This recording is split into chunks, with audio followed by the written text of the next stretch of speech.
There was a wide road with light at the end. Lucy stood beside me, and the baby in her belly moved softly. I told myself it's okay. Everything can start over. The next morning, I arrived at the company half an hour earlier than usual.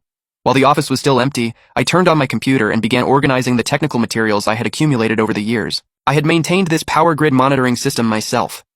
Many of the core algorithms and troubleshooting procedures were things only I knew best.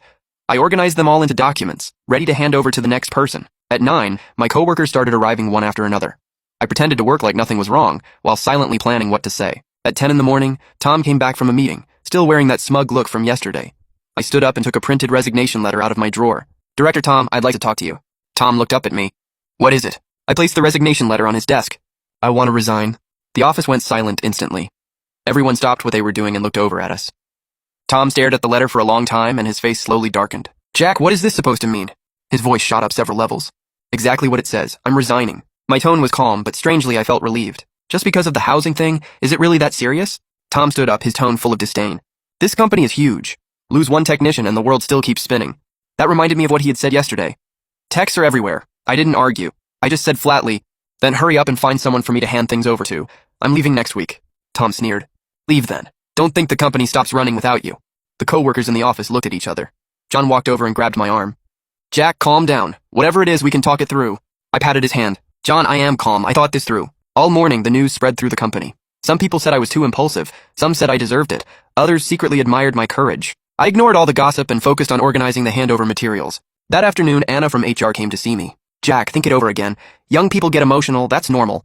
But don't make a decision you'll regret just because you're angry in the moment." I stopped what I was doing and looked at her seriously. "Section Chief Anna, this isn't impulse. I worked here for 8 years. I gave my youth and sweat. And what did I get? Ignored when benefits were handed out, and looked down on when my value was judged. I just want to go somewhere that recognizes what I'm worth." Anna had nothing to say, she just shook her head and left. Over the next few days, I buried myself in the handover materials. The complexity of this monitoring system was beyond what most people could imagine. The core code alone had tens of thousands of lines, and the emergency plans were endless. I wrote detailed documents on every type of failure I had encountered over the years and every solution, then printed them along with the system architecture diagrams. It was a thick stack. On Wednesday, Tom called in Peter and told him to take over my work. Peter was honest and decent at tech, but he wasn't familiar with this system. "Peter, this is the overall system architecture." I pointed at the diagram and explained it to him. "This is the data collection module, this is the fault analysis module, and this is the alarm system."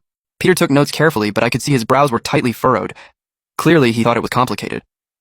Peter said worriedly, "Jack, this system is so complicated. I'm afraid I won't be able to handle it." I patted him on the shoulder. "It's okay. Take it slow. I've given you all the documents. If you have questions, ask me anytime." "Aren't you leaving?" "I still have 2 days. I'll help you get familiar with the system." For the next 2 days, I taught Peter how to operate the system step by step. But I realized a lot of things couldn't be learned from documents alone. Many of the details and practical tricks in this system came from the experience I had built up over 8 years. For example, when data transmission at a substation becomes abnormal, different error codes require different responses. Those error codes aren't in the official manual. I summarized them from real work. Another example was the system's load balancing algorithm. It had to be adjusted based on electricity usage at different times. When to adjust it, and how much to adjust it, all depended on experience. Friday was my last day at the company. That morning, I cleared off my desk and packed my personal items into a cardboard box. After 8 years, I didn't have much. A few technical books, some keepsakes, and a thermos Lucy had given me. Tom walked out of his office, glanced at me, and snorted coldly. "Don't regret it after you leave." I didn't respond. I just silently picked up my bag. John and a few co-workers I was close with came to see me off. Everyone looked reluctant.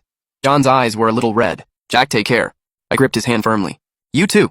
Take care of the system. If anything happens, deal with it right away." The moment I walked out of the company gates, I looked back at the office building where I had worked for 8 years. Spring sunlight fell across the glass walls, reflecting a harsh glare. I narrowed my eyes, took a deep breath, and walked away without looking back. Freedom felt amazing, but I didn't go straight home.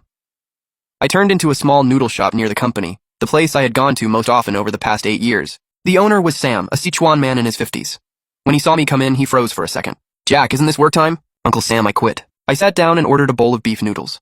Uncle Sam brought it over and sat across from me. "Why? Weren't you doing just fine there?" I briefly told him about the housing situation. After hearing it, Uncle Sam sighed. "Those people at your company just don't know how to value someone. I've run this shop for 12 years, and you're the hardest working young man I've ever seen. One New Year's Eve, you were still working overtime and came here for a bowl of noodles without even adding meat.